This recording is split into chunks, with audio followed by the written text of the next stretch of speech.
En el sistema informativo INRAI, El Imparcial, un invitado.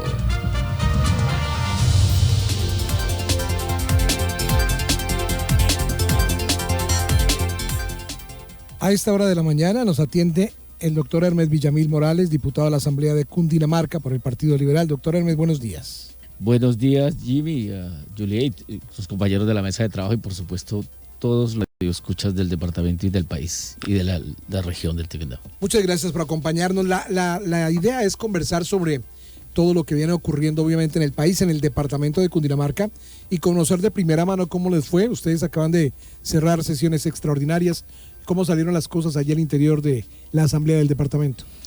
Pues bien, Jimmy, yo creo que viene en medio de todas las circunstancias que tenemos que no son, digamos, tan halagadoras lo que está pasando en el país y por supuesto la pandemia disminuye, por supuesto, muchos recursos. La pandemia nos obliga a tomar decisiones en el plan de desarrollo diferentes, pero eso no nos quita la responsabilidad de seguir trabajando. Entonces trabajamos en temas que tienen que ver con el plan de desarrollo, ajustándolo. ¿Por qué? Porque, por ejemplo, solo un ejemplo, las regalías que venían para los municipios y departamentos, en su gran mayoría se disminuyeron porque se fueron ubicadas en los decretos de emergencia del gobierno nacional para atender todos los planes y programas que el gobierno atiende en apoyo a la gente más vulnerable. Entonces, esos recursos ya no van a venir a los municipios y a los departamentos en su gran mayoría, sino que van a terminaron en el grueso de recursos de la nación. Eso hace que se encoja mucho algunas cosas del plan de desarrollo. Sin embargo, logramos de verdad trabajar muy fuerte. Por ejemplo, trabajamos en el tema de mejorar la cantidad de apoyo en el tema, ir a la gente y tema turístico, me decía Julia hace un momento. Y yo le digo, no, Cundinamarca se ha vuelto la gran oportunidad para generar otro tipo de turismo. El turismo de los que llaman posadas, el turismo de aventura de Cundinamarca, la visita de fincas, la visita de la producción. Las familias ya no quieren, muchas familias, pues igual si muchas quisieran, pero no tienen también cómo. Es irse, por ejemplo, a una playa o salir del país. Hoy se vienen a una finca, alquilan la finca, van a hacer recorridos, caminatas, y Cundinamarca en eso tenemos una gran oportunidad. Y por eso a esa parte le ayudamos muchísimo para fortalecerla, todo lo que tiene que ver con cultura y turismo. Avanzamos muchísimo en apoyar la parte agrícola. O sea, tenemos que meterle más recursos, por supuesto, y tenemos que seguir en eso. Ojalá hubiéramos tenido más para los pequeños propietarios. O sea, ahí hay oportunidad en lo que tiene que ver con esta parte. A través de la Secretaría de Agricultura, la nueva empresa de comercialización que está arrancando bien, para sorpresa mía, que siempre he tenido mis dudas en ese tema, la veo arrancando bien. Y ahí hay oportunidad para emprendedores, para campesinos, para asociaciones, para empresas pequeñas, para pequeños comerciantes. Digamos, ahí hay oportunidad. Entonces tuvimos que direccionar mucho hacia esos sectores. Lo mismo que direccionamos mucho en el tema del deporte. O sea, Cundinamarca en el cuatrenio del 2012 al 2014 utilizó 59.000 millones en deporte. En el cuatrenio anterior, del 16 al 19, creo que 16, 17, 18, 19, sí, 79.000. Y esta vez le dejamos recursos por 200.000 millones, 199.000 y pico. Estuvimos sumándole un poco más, porque tenemos que avanzar en ese tema. Y por supuesto, fortalecimos todo el tema. Usted ha visto ya los bancos de maquinarias para las provincias, en este caso la provincia del Tequendama, la del Magdalena Centro, la del Bajo Magdalena, la del Río Negro. Son provincias que están muy mal en vías, entonces fortalecimos esos bancos de maquinarias para que sigan los municipios haciéndole frente a esos temas. Y en materia de otros temas, pues por supuesto, hay algunas dificultades de financiamiento, pero vamos a llegar a a un presupuesto de ejecución que creemos en estos 4 años de unos 17 billones de pesos. Aspirábamos a que fueran un poco más de 18, pero eso no va a ser posible precisamente por las regalías, porque el comportamiento de los impuestos, pues la gente no, primero come, primero le compra la ropa a los hijos, primero hace otras cosas que pagar impuestos, y por supuesto ahí nosotros también tenemos un coletazo muy tenaz, y sobre todo que nosotros vivimos de la renta, vivimos del licor, vivimos del aguardiente, vivimos de la cerveza, vivimos de otro tipo de actividades, de la venta de carros, de la matrícula de carros, vivimos de la venta de fincas en Bogotá y Cundinamarca, de la venta de casas en Bogotá y Cundinamarca, y esa parte, por supuesto, está un poco estancada. Pero vamos haciendo el ejercicio de día y de noche. Todos los diputados, los 16 diputados, trabajamos todo el tiempo. Este mes fue muy duro en ese aspecto y estamos sacando adelante los temas que nos corresponden, porque es la obligación, tenemos que hacer un gran esfuerzo y cuadramos un capítulo que debe aparecer la semana entrante. Y es que en medio de estas circunstancias que se están viviendo en el país, por supuesto quedó que el gobierno está preparando un trabajo exclusivamente, está barriendo ¿cómo se llama?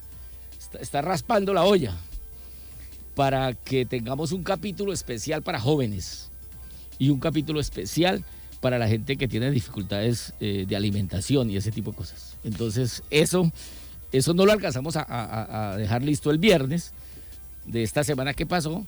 Esperamos trabajar los 16 diputados a partir de la semana entrante. ¿Cuándo comienzan nuevamente sesiones? Mañana. ¿Hoy qué es? El primero. Mañana. Mañana, sí, señor. Primero empezamos. Bien, usted nos dice que ingresó un buen dinero para el tema de deporte. Sin embargo, tuve la oportunidad de estar en la gobernación y se hablaba mucho de la disminución de recursos a los deportistas. ¿Cómo es la cosa? ¿Qué es lo que está ocurriendo en ese orden de ideas? No, lo que está ocurriendo es lo siguiente. La empresa de licores es la joya de la corona.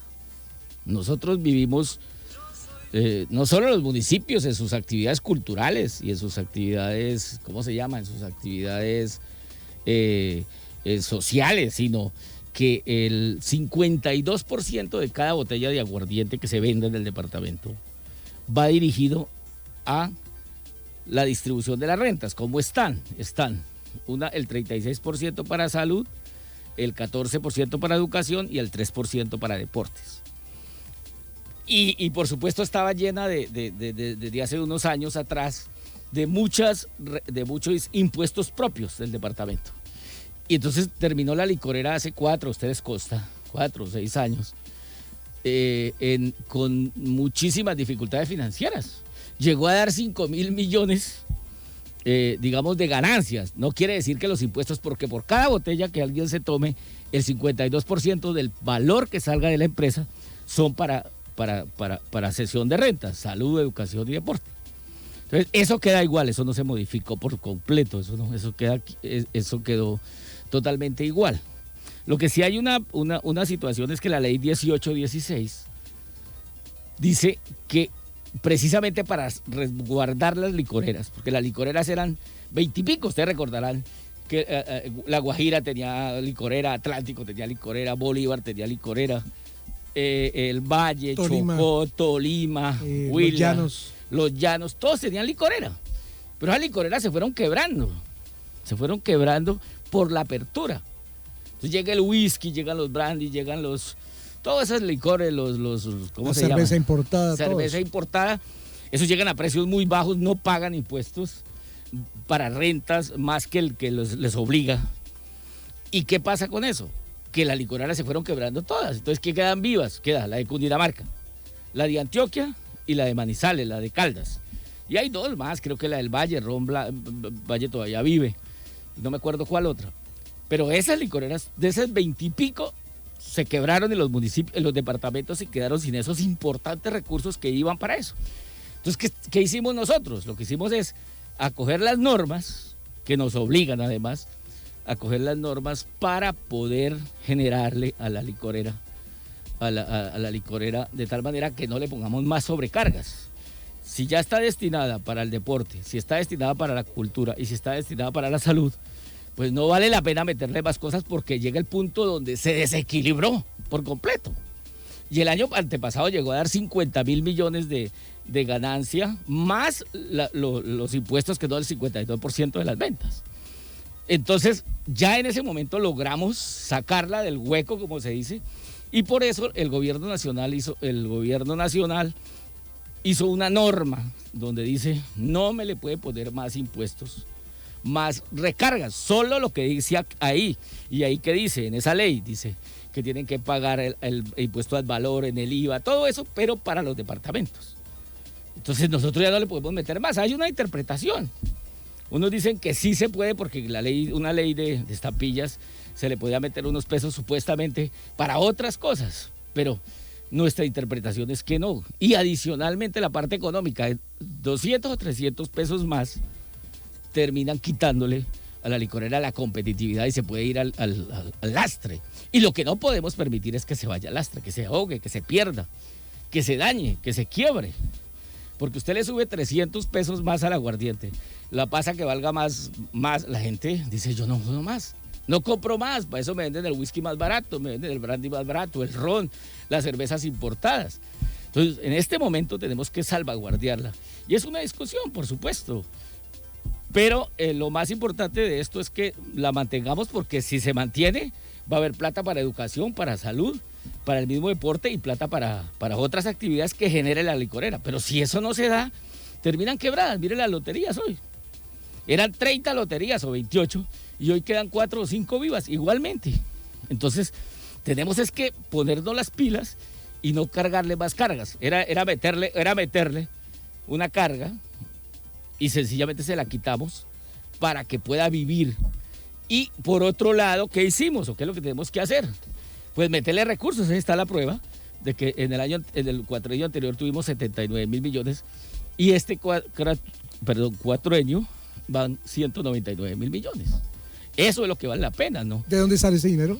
Ese dinero sale del Fondo Común, de la misma licorera también, que ayuda a aportar al Fondo Común y de ahí redistribuimos los ingresos. Es una discusión lógica, pero también tenemos que entender que lo más importante es no dejar que la licorera se quiebre, porque después de que se quiebre, todos perdemos. La educación, la salud, el deporte, los caminos, las veredas, todo. Entonces, sin embargo, lo que tenemos que hacer es, de ese fondo común, redistribuirle más recursos, que es lo que hicimos. Si en los 4 años anteriores se invirtieron 79.000 millones, en estos 4 años tenemos que meterle mucho más y por eso le metimos, ese es uno de los que fueron favorecidos, el deporte, para poder salir adelante, porque es como quitarle supuestamente al deporte 1.400 millones, pero darse 1.400 millones al año, pero dárselos por otro lado para lograr fortalecer la cultura y el deporte. Por ejemplo, en el plan de desarrollo que aprobamos van 1.000 y pico de escuelas de formación del departamento, lo subimos a eso, para dotarlas de todo lo que son, ¿cómo se llama? Los elementos, implementos deportivos. Entonces ahí va a haber para muchos, y así sucesivamente en todos los aspectos, para polideportivos, para arreglos, para todo ese tipo de cosas, para pagar profesores, porque estamos ya llegando a 1.000 y pico de profesores en todo el departamento. Eso sí vale la pena. Y a eso tenemos que llegar, pero sacarle el fondo común, pero meterle más cargas a la licorera es quebrarla de verdad. Y yo sí creo que nosotros no podemos tener la responsabilidad de quebrarla, porque eso sería el colmo. Sí. ¿Cómo ven el panorama desde el interior de la Asamblea para lo que viene? Pregunto porque si bien es cierto que ahí está funcionando la vacunación lentamente, pero está llegando, este tema de las protestas y todo, nuevamente se ha venido en contra de la reactivación económica a la cual muchos querían acceder y la cual tenía como un panorama mejor este 2021. ¿Cómo ven ustedes esa situación y qué creen que va a pasar? Pues mire, cuando uno mira, nosotros ahí hemos tenido discusiones internas y cuando uno mira lo que está pasando en el país, pues sabe que efectivamente la pandemia golpeó muy fuertemente al país y tal vez porque a veces pienso yo, y yo siempre lo dije allá abiertamente en la Asamblea, que las medidas eran excesivas, porque las personas, los que se tiene que cuidar a la persona. El Estado no tiene por qué andar detrás a decirle a usted ponga de tapabocas, quédese encerrado en su casa. El Estado no puede hacer eso, no debe seguir haciendo eso. Yo creo que el Estado, ya pasamos un año de dolores, de muertes, de todo, Pero eso también, pero por más que se haga eso, la gente no se cuida. Es más un tema personal. Es más un tema personal. Yo creo que en eso entonces tenemos una responsabilidad. Ahí la prueba de que ministros, senadores, diputados, el común, el presidente de una Junta de Acción Comunal le dio, incluso cuidándose, porque es así.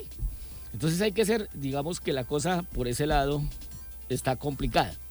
Y por el otro lado, ahora viene un tema que es una protesta social. Yo personalmente no solo respeto la protesta social, sino creo que en el fondo la protesta como tal tiene asidero. Tiene asidero.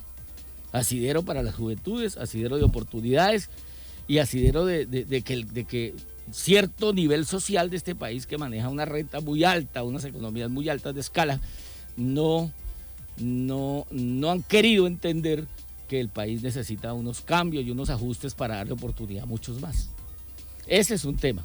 Pero el tema de lo que se vino encima, de la protesta social, mal manejada, porque tenemos que ser francos de que hubiera habido excesos. Eso que pasó en Facas ayer es terrible. No había policía, no había SMAT, y sin embargo hicieron todas esas locuras de quemar un poco de cosas. Entonces ahí el que pierde no es el Estado pierde, por supuesto, porque pero el que pierde es la ciudadanía. ¿Por qué? Porque se deslegitima la protesta social, se deslegitima,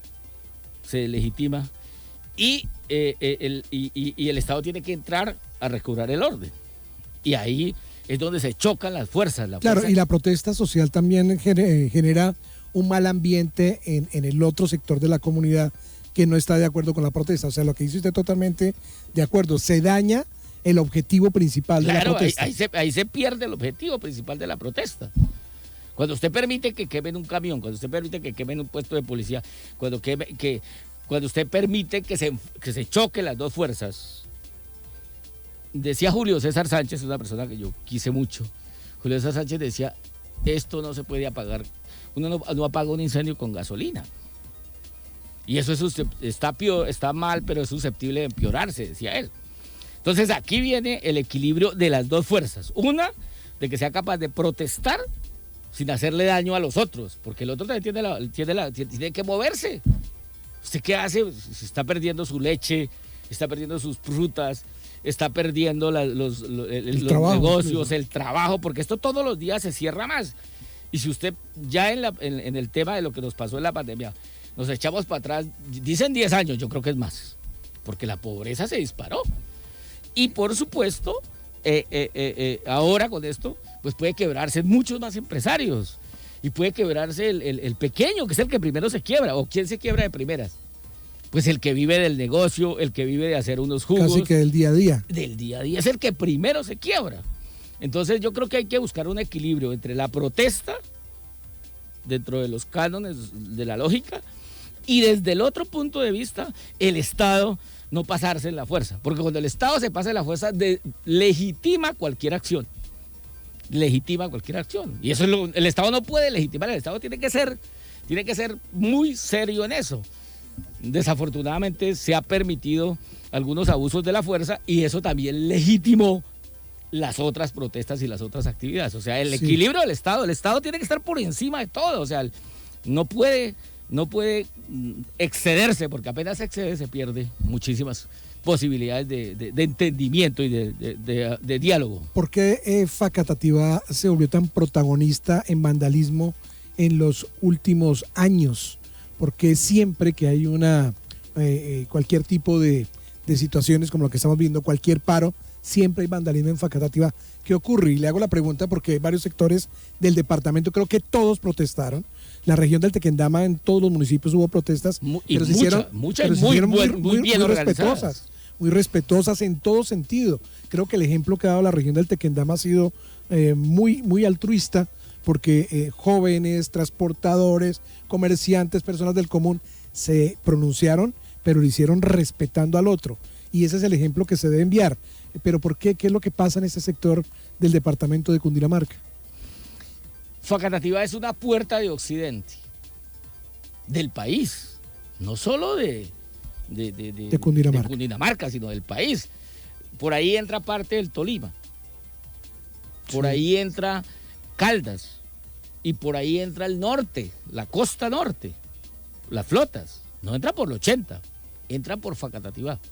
Entonces, al ser una puerta, viene el tema del desplazamiento que hubo durante muchos años. Y ese desplazamiento, muchos terminaron viviendo ahí, porque es un buen vividero. Y adicionalmente, pues al haber tenido una crisis, las flores durante 4 años, acuérdense que las flores vienen de una gran depresión que empezó a mejorarse ahorita con la disparada del dólar, curiosamente. Entonces las flores empezaron a salir, pero llevan 4 o 6 años en la olla. Reventadas. Sí. Y al reventarse en las flores, pues toda esa mano de obra quedó cesante. Pero la gente, ¿qué hacía? Pues quedarse ahí para seguir viviendo. Entonces hay un gran descontento desde el punto de vista de que no hay empleo, no hay la cantidad de empleo que debería salir. Y no hay la cantidad de empleo porque más es la gente que necesita empleo que la gente que el empleo que le pueden ofrecer. Y también pues el empleo calificado de profesionales, de técnicos, tecnólogos, pues eso no aparece. No aparece porque es que mientras no haya industria, mientras no haya servicios, emprendimiento alto, no aparece. Entonces ahí hay una situación social de fondo. No están los suficientes programas de vivienda porque no los hay. Entonces es una situación social de fondo. Y en esos municipios, porque no solo es Facatativá, sí, claro. Ahí Mosquera, es un corredor. Claro, totalmente. Por el otro extremo está Soacha, ¿no? Exacto. Y entonces es un vividero bueno. Entonces llega mucha gente de muchas partes del país y ahora ustedes saben, con lo de la violencia que pasó, la violencia que de alguna manera pasó en los periodos pasados, la gente se ha venido a estarse en algún sitio, pero de todas maneras, si no consigue oportunidades, pues hay que salir a protestar. Porque es que las oportunidades son las que hacen que la gente esté bien y seguramente no habrían protestas, pero las oportunidades no están. No hay oportunidades de estudio en todo lo que quisiéramos, aunque el departamento ha hecho todas las posibilidades de los fondos especiales, claro, ese tipo de cosas. Una cosa es la protesta y la otra el vandalismo. ¿Cómo enfrentar ese vandalismo? Y le pregunto a usted que fue alcalde. Mire, el vandalismo es que el vandalismo tiene dos aristas. Uno, que hay unas personas especializadas en hacer vandalismo. De lado y lado. Para mí la vaina es de lado y lado. Desestabilizar. Desestabilizar. Acomode lugar. Acomode lugar. Hay que deslegitimar la protesta y entonces seguramente aparecen ahí gente que quiere tirarse la protesta y entonces se meten a hacer daño. Y por el otro lado, utilizan a los jóvenes, que son quienes de alguna manera la sangre caliente los lleva, y lo vemos, son niños de 16, 17, incluso menores, la primera línea, uno ve mucho de eso. Entonces, pues ahí hay digamos, como dos acciones. Unas, el Estado tiene que actuar para no permitir que le hagan daño a terceros. ¿Sí me explico? Para no permitirlo. El Estado definitivamente tiene claro que tiene que actuar y debe actuar de alguna manera. Y por el otro lado, el Estado también tiene que ver cómo le ayuda a ese grupo de personas a salir adelante. Y el empresariado en Colombia tiene que abrir los ojos. Es que aquí hay una situación difícil también. O sea, la gente se enerva cuando dice, los grupos financieros ganaron tantos billones de pesos. Y cuando la gente mete la tarjeta le cobran 4.000 o yo no sé cuántos que cobran por esa vaina. Y pues, hombre, eso es una deslegitimación de la ganancia, de lo que es eso no pasa en ninguna parte del mundo. Entonces, digamos, si no aportamos todos y más ellos, quienes tienen más, por supuesto. Claro, dicen nuestros oyentes, el paro perjudica a los campesinos y personas de bajos recursos. Por supuesto, la gente no está vendiendo el café. Hasta ayer creo que les empezaron a comprar o antier. Llevaban un mes que no les compran porque si no sale el café para el puerto, para los Estados Unidos, no sale por Buenaventura, que creo que es por donde se van por Barranquilla, pues si no sale por ahí, no hay ninguna posibilidad de que lleguen los recursos. Y si nos dejan de comprar las frutas, nos dejan de comprar, entonces no llega. Entonces el paro se tira todo y no podemos permitir que eso siga siendo. Hay que llamar a la sensatez completamente, y la sensatez es que todos pongamos una parte para desbloquearlo. Pero el Estado tiene que actuar en determinado momento. Ha sido muy lento el Estado en decisiones. Este gobierno siempre ha sido lento, tengo que reconocer. Por eso, pero estamos hablando puntualmente de este tema. Sí, digamos, ha sido lento en el sentido del mismo diálogo. Desde el primer día debieron de haberse sentado a hablar, pero yo creo que la estrategia ha sido de parte y parte desgastar. ¿Sí me explico? Estas personas que están reunidas con el gobierno son realmente representantes de las diferentes fuerzas colombianas, porque se ha criticado que muchos de los que están allí sentados no representan varias de esas fuerzas que están pidiendo cambios en el país. Yo creo que no, Jimmy. Yo creo que todos hay no. falta. Sí hay gente que representa a unos sectores. Allá hay sindicatos, allá hay organizaciones de base, allá hay organizaciones campesinas. Pero, por ejemplo, la juventud no la veo tan representada. Y algo que me parece más terrible en este momento, que no esté representado, son los viejos. ¿Por qué le hablo de los viejos? Porque es que aquí hay un grupo de población que está llegando a borbotones a 65, 70, 80 años y no tiene con qué comer. Nadie les paga bolas. Y nadie se ha preocupado por ellos. A mí me ha parecido terrible que digan cómo es posible que esas discusiones, a ver cómo se salvan los que tienen. Algunos están ahí defendiendo lo que tienen. Es organizaciones que están defendiendo lo que tienen. Otros defendiendo para que esto se mejore. Sí. Y los viejitos los abandonó todo el mundo. Y eso es lo más terrible de esta sociedad. Eso es lo más terrible. O sea, allá nadie está hablando que cómo le vamos a hacer para alimentación en los próximos 20 años a los viejitos. Nadie. Todo el mundo sabe cómo se coge lo suyo. Eso me parece terrible. O sea, que yo creo que en la mesa falta mucho. En esa representación falta mucho. Y al Estado también, de alguna manera, ha sido, yo digo que lento en las decisiones, pero yo creo que también es parte de una estrategia. Porque cuando se está en un conflicto, usted tiene que saber cómo negocia. Y si se sienta de una, seguramente va a ser más fácil, pero a veces es más difícil. Entonces es una estrategia de ambas partes, de cómo el uno lleva al otro a la barrena para obligarlo a negociar. Yo pienso que es una estrategia. La demora no siempre es porque se es lento, sino porque está buscando que el otro se debilite. La prueba es que aquí ya hay un enfrentamiento. En Cali ya se han enfrentado los unos contra los otros, sí, en Barranquilla, en Bogotá, en muchas partes. Entonces aquí hay una situación muy complicada que ojalá salgamos bien de esta, todos los colombianos, por el bien de las nuevas generaciones, que es la que en últimas debe dárseles las oportunidades. Claro, es una situación compleja. ¿Qué cree que va a pasar durante los próximos días? Pues, pregunto, ¿qué tan lejos está superar esta situación? Yo de verdad creo, en últimas, que si los que están negociando a nombre del paro tienen alguna oportunidad, quieren tener una opción de salir al otro lado, deben flexibilizar el tema de ¿cómo se llama? De los bloqueos. Porque si ahí siguen los bloqueos, la sociedad se va a ir encima de ellos, porque saben que se están quebrando por los bloqueos. Pero por el otro lado, el Estado también tiene que empezar a dar señales, como ya las está dando, de mejorar condiciones. Por ejemplo, en materia universitaria no solo para los que están en las universidades, qué bonito las públicas, no, sino cómo un nivel de la sociedad tiene oportunidad de universidad, un nivel de los estratos. Sí, nos está escribiendo un oyente, dice lo siguiente: señor diputado, buenos días.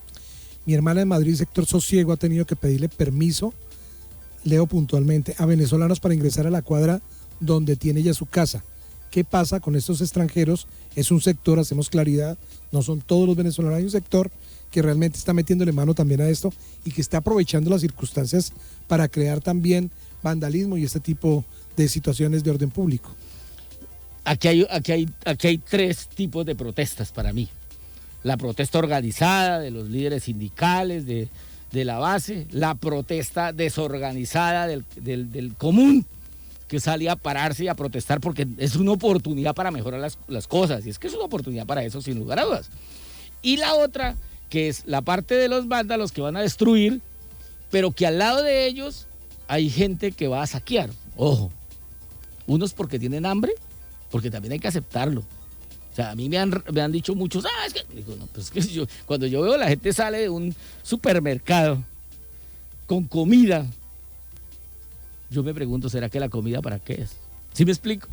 Entonces, digamos que ahí hay una situación especial, pero el Estado tiene que actuar sobre ellos. No puede permitir que unas personas que vengan, digamos, en determinado momento le hagan daño a la sociedad, porque ningún país del mundo se soporta eso.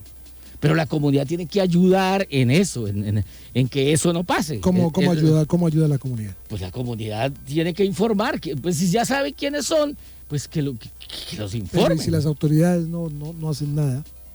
Pues es que es ahí donde está lo complicado del tema. Sí, porque en muchos casos no se hace nada. O sea, un comparendo a un vándalo, pues realmente no le interesa. O sea, no, porque no lo va a pagar nunca. Cuando lo pague ya han pasado los 5 años. El día de ayer nos dimos cuenta cómo se roban una tractomula, se la llevan, la atraviesan. Y la queman. Pero inicialmente con eso parecía que ya habían logrado. Sin embargo, no quedaron contentos.